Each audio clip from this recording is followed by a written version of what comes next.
اگر کسی معاشرے میں بے حیائی عام ہو جائے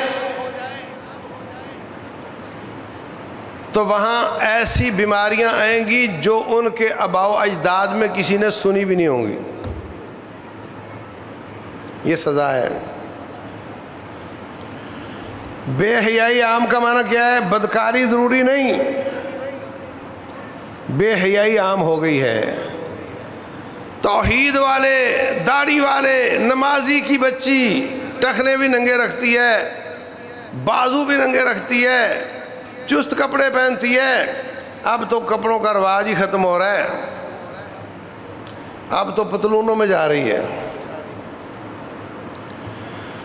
اور اس پہ کبھی اس نے نہیں سوچا کہ یہ کوئی بے حیائی ہے. New normal. آہستہ آہستہ عادی ہو گئے، بے حیائی کرنے والے بھی عادی ہو گئے، دیکھنے والے بھی عادی ہو گئے.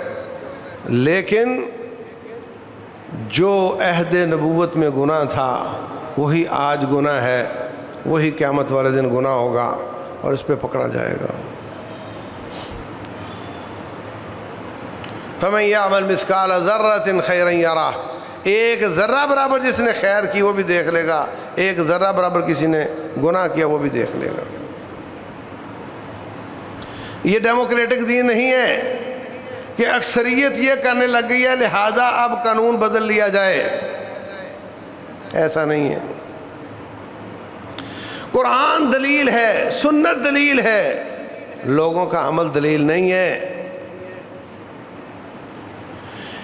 دین وہ نہیں جو لوگ کرتے ہیں، جو مسلمان کرتے ہیں. دین وہ ہے جو آسمان سے آیا ہے، وہ دین ہے.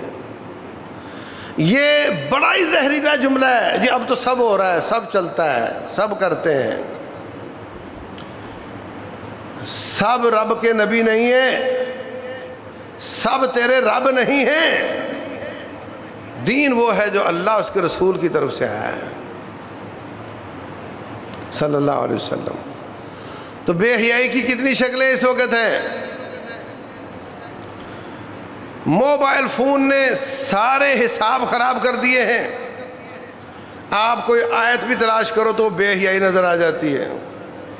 آپ کوئی درس خطبہ سن رہے ہو تو بیچ میں کوئی گندا ایڈ آ جاتا ہے. بے حیائی سے پاک رہنا اس وقت تقریباً ناممکن ہو چکا ہے، الا ہے کہ کوئی یہ والا موبائل استعمال ہی نہ کرے پھر ہو سکتا ہے.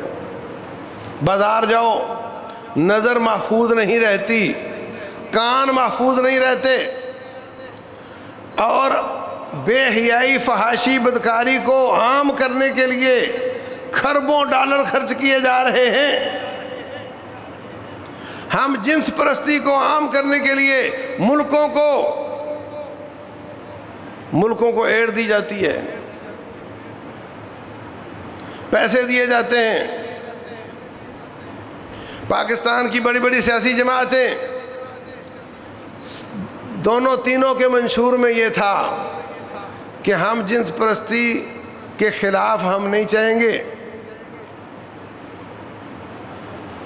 اس پر پیسے دیے جاتے ہیں، اس پر قانون بھی بن گیا تھا. ٹرانسجینڈر کا قانون بن گیا تھا، پاس ہو گیا تھا. پھر نظریاتی کونسل نے اس کو روک لیا. جنہوں نے پاس کیا وہ اکثریت تھی، اکثریت سے پاس ہوتا ہے نا،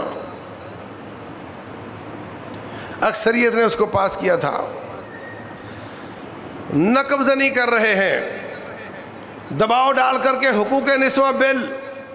لڑکا لڑکی پارک میں بیٹھے، پولیس نہیں پوچھ سکتی تیری کیا لگتی ہے.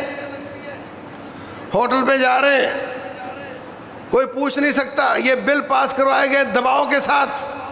کھربوں روپے اور دباؤ استعمال ہو رہا ہے پاکستان کو بے حیا بنانے کے لیے، غیرت کا جنازہ نکالنے کے لیے. میں نے آپ کو سنائی تھی بات. سراج الحق صاحب جماعت اسلامی کے امیر تھے، MMA کی حکومت تھی. کہتے میرے مذاکرات تھے IMF کے ساتھ کہ آپ کی قسط لیٹ ہو رہی ہے، ہمارے کام رکے ہوئے ہیں. وہ آدمی آ کر کہنے لگا تم نے پشاور کے روڈوں سے وہ بے حیائی والا بورڈ کیوں ہٹا دیا ہے؟ بے حیائی تو میں کہہ رہا ہوں نا. وہ فلاں ایڈ جس میں لڑکی نظر آتی تھی وہ کیوں ہٹا دیا ہے؟ وہ کہنے لگا وہ تو ہمارا کلچر ہے، وہ یہ نہیں کہا ہمارا دین ہے، بولے ہمارا کلچر ہے، یہاں لوگ برداشت نہیں کرتے اس لیے ہٹا دیا تھا۔ تو اس کا کیا تعلق ہے IMF کی قسط کے ساتھ؟ اس نے کہا اسی کا ہی تعلق ہے، وہ چلے گا تو یہ چلے گا، وہ رکے گا تو یہ بھی رکے گا۔ یہ قسطیں ایسے نہیں مل جاتی، اس کے پیچھے فلاں جماعت کو پابند کر دو، ان کے اثاثات ضبط کر لو، ان کے امیر کو جیل میں ڈال دو، یہ کر دو وہ کر دو، تب آپ کو قسط ملے گی۔ اور جب مل جائے گی تو پھر یہ ہوگا کہ جناب ہم تو اپنی عوام کو ریلیف دینا چاہتے ہیں پر IMF نہیں مانتی۔ اللہ اکبر۔ تو بے حیائی عام ہو رہی ہے، اور فرمایا جب یہ عام ہوگی تو ایسی بیماریاں آئیں گی جو تمہارے بڑوں نے کبھی نہیں سنی ہوں گی۔ کل کی خبر تھی HIV وائرس سندھ میں بہت زیادہ پھیل رہا ہے، اللہ المستعان۔ سندھ میں ایک NGO نے کیمپ لگایا، بولے ہم کافروں کی NGO تھی، بولے ہم ان کو ہاتھ دھونا سکھا رہے ہیں، اس طرح ہاتھ دھوتے ہیں۔ اور جو وہاں پہ سروے ہو رہا تھا، جو فارم فل ہو رہے تھے، جو ڈاٹا جمع کیا جا رہا تھا، وہ یہ تھا کہ تم نے کتنی بار بدکاری کی اور کس جنس کے ساتھ کی اور تمہیں کیا کیا رکاوٹیں آئیں، تاکہ ہم دباؤ ڈال کے وہ رکاوٹیں ختم کریں۔ اور آج اس کا نتیجہ ہے کہ سندھ میں HIV وائرس بہت زیادہ پھیل رہا ہے۔ یہ اپنی ادویات کی مارکیٹنگ ہے، تم بیمار ہو گئے تو اس کا علاج ان کے پاس ہی ہوگا، اور وہ علاج بھی مزید بیماریاں لے کر آئے گا، اور تمہارا خربوں ڈالر کا بجٹ ملک سے باہر جائے گا، اور وہ بیٹھے موجے کریں گے۔